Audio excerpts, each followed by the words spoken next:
मणिपुर के कई इलाकों में बुधवार को बड़े पैमाने पर हिंसा हुई। सशस्त्र भीड़ ने घरों में आग लगा दी। लेकिन क्या यह वास्तव में अनुसूचित जाति का दर्जा देने की मांग है जिसके कारण झड़पें हुईं, या यह मणिपुर सरकार द्वारा अवैध आप्रवासियों के आरक्षित वनों को खाली करने के लिए बेदखली अभियान का परिणाम है? सशस्त्र भीड़ ने गांवों पर हमला किया, घरों में आग लगा दी, दुकानों में तोड़फोड़ की। माता पिता इतने डरे हुए थे कि उन्होंने बच्चों को नींद की दवाइयां दे दीं ताकि वे रोए नहीं और हथियारबंद हमलावरों को अपने छिपने की जगह बता दें। मणिपुर बुधवार को जल उठा और निवासियों को डर है कि आने वाले दिनों में और हमले और खून खराबा हो सकता है। यह इम्फाल घाटी स्थित मैतई और पहाड़ी स्थित कुकी के बीच संघर्ष था। हत्याओं और लिंचिंग की आपुष्ट खबरें आ रही हैं। मेती मणिपुर में प्रमुख जातीय समूह हैं और कुकी सबसे बड़ी जनजातियों में से एक है। जिस दुश्मनी ने पूर्वोत्तर राज्य में हिंसा को जन्म दिया वह दशकों से पनप रही है। बुधवार की हिंसा के बाद मणिपुर के कई प्रभावित जिलों में सेना और असम राइफल्स के जवानों को तैनात किया गया और मणिपुर सरकार ने पूरे राज्य में अगले 5 दिनों के लिए मोबाइल इंटरनेट सेवाएं निलंबित कर दी हैं। राज्य के कई जिलों में कर्फ्यू भी लगा दिया गया है। बुधवार को क्या हुआ, यह हिंसा किस वजह से हुई, इसकी धारणा इस बात पर निर्भर करती है कि कौन सुन रहा है, मैतेई या कुकी। लेकिन यह दो मुद्दों पर उबलता है, भूमि और जनसंख्या की। ज्वलंत मुद्दे को समझने के लिए हमें पहले मणिपुर की संरचना को समझना होगा। इम्फाल घाटी और मणिपुर की पहाड़ियाँ। मणिपुर में 16 जिले हैं। राज्य की भूमि में एक अलग इम्फाल घाटी और पहाड़ी जिले विभाजित हैं। इम्फाल घाटी जहां मैतेई बहुल है जो हिंदू है। घाटी में 5 जिले हैं। पहाड़ी जिलों में नागा और कुकी जनजातियों का वर्चस्व है। सबसे ज़्यादा हिंसा देखने वाला चूरा चांदपुर पहाड़ी जिलों में शामिल है। कुकी और नागा ईसाई हैं। 4 पहाड़ी जिलों में कुकी जाति का प्रभाव है। मैती राज्य की पूरी आबादी का लगभग 53% हैं, लेकिन मणिपुर के गांव लगभग 10% भूमि क्षेत्र पर कब्जा करते हैं। मणिपुर 35 जनजातियों का घर है जिनमें ज़्यादातर नागा या कुकी हैं।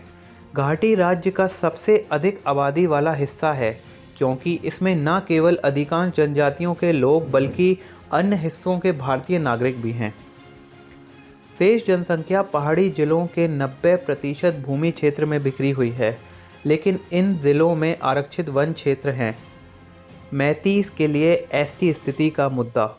मणिपुर उच्च न्यायालय ने 20 अप्रैल को राज्य सरकार को निर्देश दिया था कि वह मैती समुदाय को अनुसूचित जाति की सूची में शामिल करने के अनुरोध पर 4 सप्ताह के भीतर विचार करें। कोर्ट ने कहा कि सिफारिश को केंद्र के पास विचार के लिए भेजा जाए। मैती और को एसटी श्रेणी में शामिल करने के कदम के विरोध में कुकी संगठनों ने बुधवार को आदिवासी एकजुटता मार्च निकाला। मार्च के बाद हिंसा भड़क गई। अवैध आप्रवासन और एनआरसी की मांग। इस वर्ष मार्च में कई मणिपुर संगठनों ने 1991 को आधार वर्ष के रूप में मानकर राष्ट्रीय नागरिक रजिस्टर एनआरसी के कार्यान्वयन के लिए दबाव डालने के लिए नई दिल्ली में जंतर मंतर पर एक प्रदर्शन किया।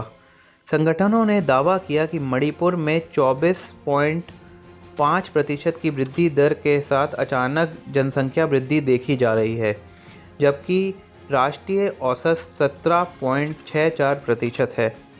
उन्होंने कहा कि मणिपुर के पहाड़ी इलाकों में असामान्य उछाल और गांवों की संख्या तेजी से बढ़ रही हैं। विकास दर में वृद्धि को प्राकृतिक जन्म से नहीं समझाया जा सकता और इसे केवल पड़ोसी देशों से प्रवासन के लिए जिम्मेदार ठहराया जा सकता है। संगठनों ने कहा कि एनआरसी अभ्यास मणिपुर के समान हित में था और राज्य की सामाजिक एवं सांस्कृतिक पहचान की रक्षा के लिए आवश्यक था। कुकी म्यांमार सीमा के पास से अवैध रूप से पलायन कर रहे हैं और मणिपुर में वन भूमि पर कब्जा कर रहे हैं। हाल ही में मणिपुर सरकार ने आरक्षित वन क्षेत्रों में अवैध बस्तियों को खाली करने के लिए एक बेदखली अभियान शुरू किया। यह अभियान सभी क्षेत्रों में था जिसमें मेती और मुस्लिम लोग रहते थे, लेकिन केवल कुकी ही विरोध कर रहे हैं। ऑल मेती काउंसिलिंग के चंद मेहतई कहते हैं, वे कहते हैं म्यांमार की सीमा से लगे क्षेत्रों में पिछले 2 दशकों से अचानक जनसंख्या वृद्धि के कारण मेइती एनआरसी की मांग कर रहे हैं। म्यांमार के अवैध अप्रवासी 1970 के दशक से मणिपुर में बसे हैं, लेकिन आंदोलन अब तेज हो रहा है। कुकी का कहना है कि बेदखली अभियान और एसटी दर्जे की मांग कुकी को उनकी ज़मीन से दूर रखने के लिए है। उनका कहना है कि अवैध आप्रवासन सिर्फ एक चाल है। मणिपुर हिंसा के संस्करण। बुधवार को आदिवासी एकजुटता मार्च भूमि, जनसंख्यिकी और आदिवासी स्थिति पर घर्षण का चरम बिंदु था, जो दशकों से मैतेई और कुकी के बीच चल रहा है। मैतेई और कुकी से बात करने पर सबसे पहले हमला किसने किया और पीड़ित कौन थे, यह अलग अलग है। केल्विन कहते हैं बुधवार को दोपहर 1 बजे एकजुटता मार्च समाप्त हुआ। दोपहर 2:30 बजे तक मैतेई बंदूकों का एक समूह कुकी गांव पर उतर आया और घरों में आग लगा दी। वे केवल तभी वापस चले गए जब पड़ोसी गांवों और कस्बों से कुकी उनका सामना करने के लिए आए। प्रारंभिक हिंसा कांगवाई गांव में हुई थी।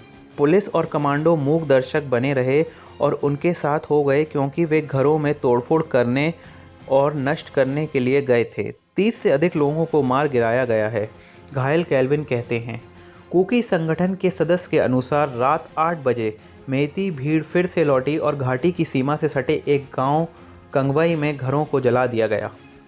मैती का कहना है कि अगर मैती लोगों की कुकी पर हमला करना होता तो वे घाटी में बस्तियों पर हमला करते और कुकी बहुल इलाकों में नहीं जाते।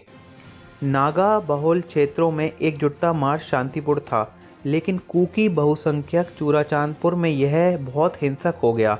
बंदूकधारी कुकी विद्रोहियों ने एकजुटता मार्च में भाग लिया।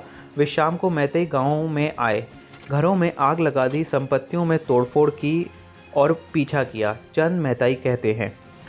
उनका कहना है कि चूराचांदपुर के कुछ गांवों में अब कोई मैती नहीं है। वे हिंसा के डर से वापस नहीं लौटे हैं। चर्चित मोहरे कस्बे में भी ऐसा ही हुआ, जहां 40 से 50 घर और दुकानें जला दी गईं। चांद मेतेई कहते हैं बच्चों को उनके माता पिता द्वारा नींद की दवाएं दी जाती थीं ताकि वे रोए नहीं और जहां हैं वहीं शरण ले सकें। वहां खून के लिए सशस्त्र कुकी को सतर्क न कर दें।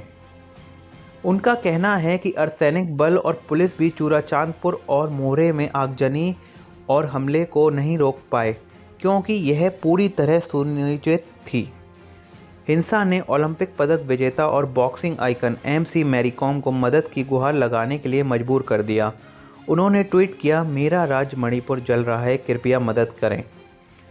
चांद मेतेई को अब हिंसा का डर है, विशेष रूप से इम्फाल घाटी में बदले की कार्रवाई और घाटी पहाड़ी सीमा पे मेती पर हमले, लिंचिंग और बंदूक की गोली से हुई मौतें। असत्यापित वीडियो इंटरनेट पर घूम रहे हैं जो कई दशकों से चली आ रही दुश्मनी की आग को हवा दे रहे हैं।